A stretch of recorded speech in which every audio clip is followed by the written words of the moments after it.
Is it permitted for sisters to wear makeup and lipstick in public? I see many Muslimas covered from head to toe with the scarf, but not the face veil, with makeup and lipstick on TV or in public. Okay, so look, Allah subhanahu wa ta'ala told us in the Quran, didn't he? وَلَا يُبْدِينَ زِينَتَهُنَّ, that to tell the believing women not to show their adornments, not to show their beauty, right? And beauty is a comprehensive word, right? It can mean parts of your body, it can mean the shape of your body, it could mean, your jewelry. You know, in the time of the Prophet ﷺ, there were women who used to wear anklets, that made a noise. Like, even now in some countries, we have these anklets. And if you're walking, you can hear kind of little bells ringing. And, the women were told not to shake their feet in such a way that when they're passing by men or when they're in public, that people know all of the beautification that they're wearing, right? To kind of draw attention to themselves. We also know that we've been forbidden from wearing perfume in public, right? Because perfume is there to entice people, right? I mean, it's a very alluring thing. And so when you're passing by somebody and, they smell your perfume, it definitely makes them look twice, right?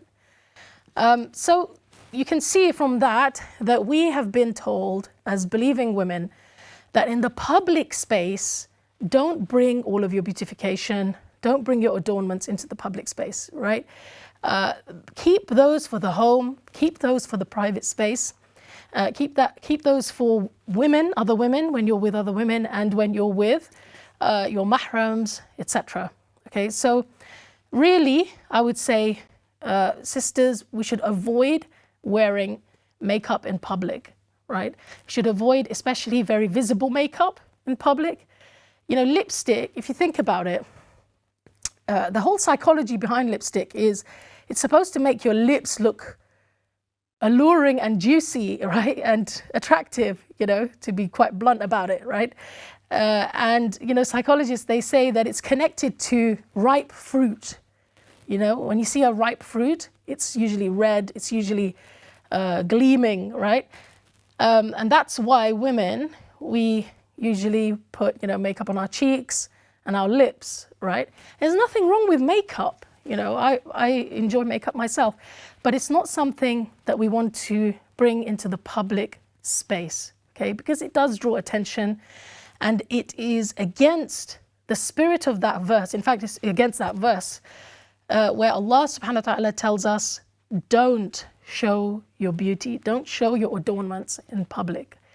So yeah, it is a negative trend that you've identified there, and we should avoid it. We should not go down that path and not be enticed into that path.